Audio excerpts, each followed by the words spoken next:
Hello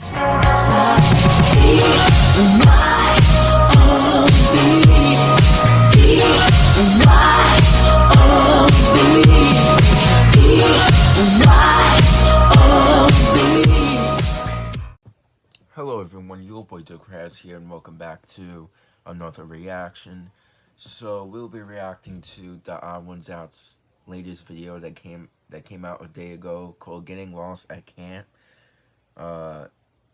Geronimo or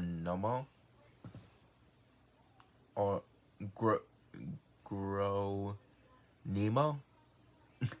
So sorry that I have a hard time reading that word. So we'll be reacting to his latest video, and plus, I got my first haircut of the quarantine. I also shaved too, but you don't care. But you guys don't care. But other than that, I hope you guys enjoyed the video. Anyways, make sure you guys like, comment, subscribe, turn on post notifications, so you guys stay notified on every single video. We only need 38 more subscribers until 3,000, and it's amazing that how I've been growing lately. It's all thanks to you guys. I love you all. Thank you guys so much for the support, and without any further ado, I hope you guys enjoyed the video. Make sure you guys like, comment, subscribe, turn on post notifications, and let's begin. Go. If you haven't read Lord of the Flies, you're probably going to have to in school one day. Let me give you an abridged version when that time eventually comes. The Lord of the Flies is a book about a bunch of little British boys who got marooned on a deserted island, and the book tells the story about what the boys do to survive the elements, but also themselves. Within like a week on the island, the boys devolve into complete savages, covering themselves in face paint and killing a piggy.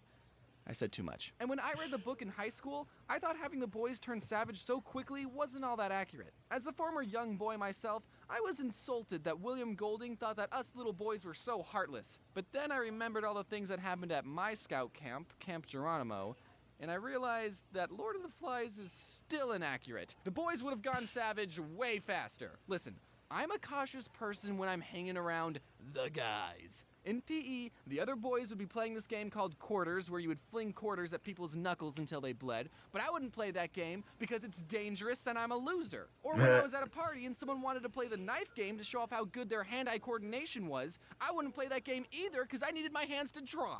But something about being with the guys and to in the middle touch of the wood, stuff and pick up stuff. I would live on the edge. Every summer, our troop stayed at this camp called Camp Geronimo, named after the Apache Indian who was the first person to yell Geronimo while doing a sick backflip into his pool. One time, me and a couple other boys, Getting lost at Camp Geronimo. We were playing with matches, and okay, I know what you're thinking, but nothing bad happened, okay? We just accidentally lit some dried bushes on fire and it got somewhat out of control, but it's okay, it's fine, okay? We told the scoutmaster that there was a loose fire spreading faster than we could put it out, and he got everyone in the troop to stomp on it, and we never got in trouble. What were we doing with the matches? Oh, we were just lighting them and throwing them at each other.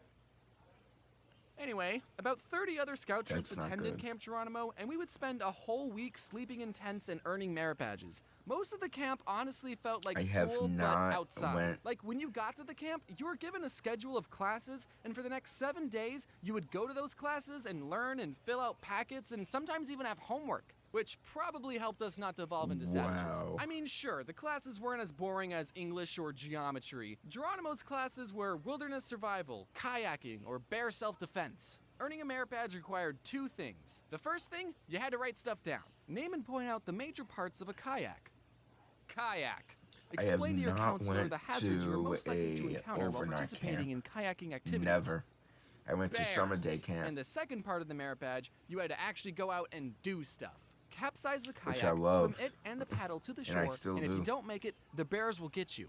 I never got the kayaking merit badge. You had to be at least 12 to go to Geronimo, but you could go as an 11-year-old if a parent was coming with you. Wow. And at the time, my dad was a camp counselor. My birthday was May 14th, and Geronimo was at the end of May, so I barely made the cutoff as the youngest person going. Geronimo was a big step from spending 3 days at Cub Scout day camp to spending a week in the wilderness. What made it worse was I was going to be spending a whole week with all the mean older scouts and my dad. There was this one scout named Paul. When I was 11, he was 15. So naturally, he would pick on me and make fun of me. Ha ha, I get it. I'm small, so I suck.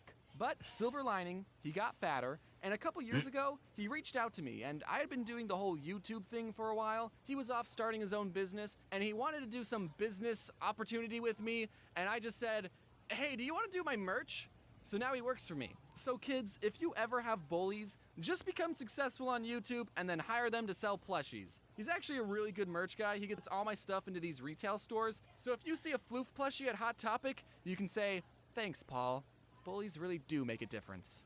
Anyway, self-promotion aside, my first year at Geronimo, I was a little bit on the very young side compared to everyone else. I was taking a class called orienteering. The class taught us how to read maps and use a compass. And one day it was time for our class to go on a scavenger hunt thing. We were given a list of places we had to go to, and we were supposed to use our compass and count our paces to get to each specific location. I don't know if it's then when we got to our destination, there would year, be a marker somewhere, and we would have to write down what that marker was. But they said that they're gonna have it this year. Was gonna go to camp this year. The leader who was in charge of our group and the compass was an older scout named I don't know, hopefully. Paul. It wasn't the merch guy Paul, but I think it would be funnier if it was. Our group set off to the first location. Having a compass and counting your steps isn't the most accurate way of navigation, but we weren't allowed to use Google Maps, so. When we got to the spot, we had to look around for a little bit to find the marker, but we eventually found it, and then we were off to the second location. This time, the marker was harder to find. The spot we landed on was pretty far from where the marker actually was. At the third location, we couldn't find the marker. But we did see this reflective sign on a tree, and we figured that's what the marker was supposed to be, so we wrote it down. At this point, I decided to grab my own compass and give it a try. My compass pointed in a direction that was a little bit off from Paul's direction. Not by a whole lot, but just enough. But remember, I was the little kid. Nothing I said mattered. Paul said things to me like, oh, you don't know how to use a compass. I bet yours is broken. I'm never going to work for you one day. And you know what?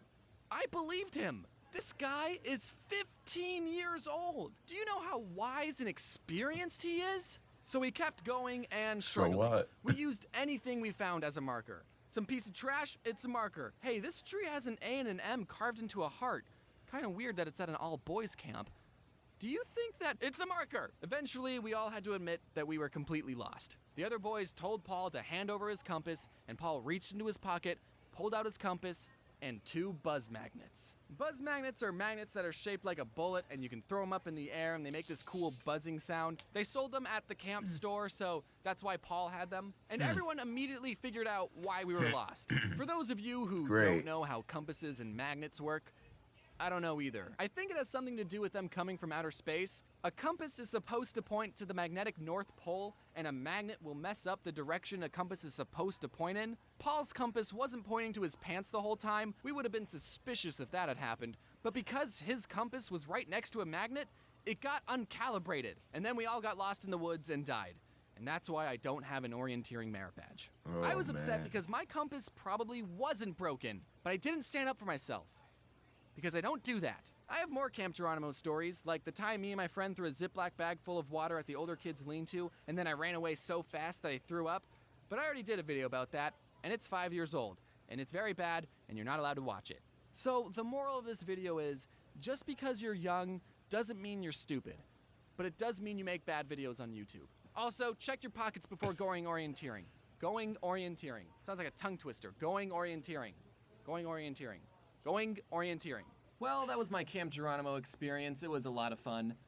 I wonder if the camps are open right now, if people would have to be quarantined inside the tents the whole time. I bet that would be pretty intense. As you've seen on the news, a lot of events are getting canceled or postponed, which include my events, so if you want to see updates to the events I'm going to, then follow me on Twitter and Instagram, because that's where I'm going to be posting updates. Yeah, I'm actually a lot of events have been wondering, about camp. Until further notice, so if I'm going to be quarantined just have to wait in the and tent. see when everything dies down and we can go outside again. As always, huge shout out to my awesome team for working on this video, especially considering how crazy the world has been recently. Everyone has pulled together and all worked on this video from home, which is pretty normal, actually, for us. On that note, we're all in this together. We'll get through this, and wash your hands. So I'm actually wondering, like, well, my camp, they said that they were gonna still do it, but I don't know, like, how they're gonna do it. I don't know if I'm gonna do the activities like normal. I don't know if I'm not gonna have any activities, just stay in the tent and then, like, socialize or stuff like that. That should be great. I hope they don't cancel it because I'm gonna be really disappointed. I might be depressed, but not that kind of depressed what you guys think. Like, just sad and upset. That's really it. So, thank you guys so much for watching. Make sure you guys like, comment, subscribe, turn on post notifications so you guys stay notified on every single video. And I'll see you guys in the next video. Goodbye, everyone.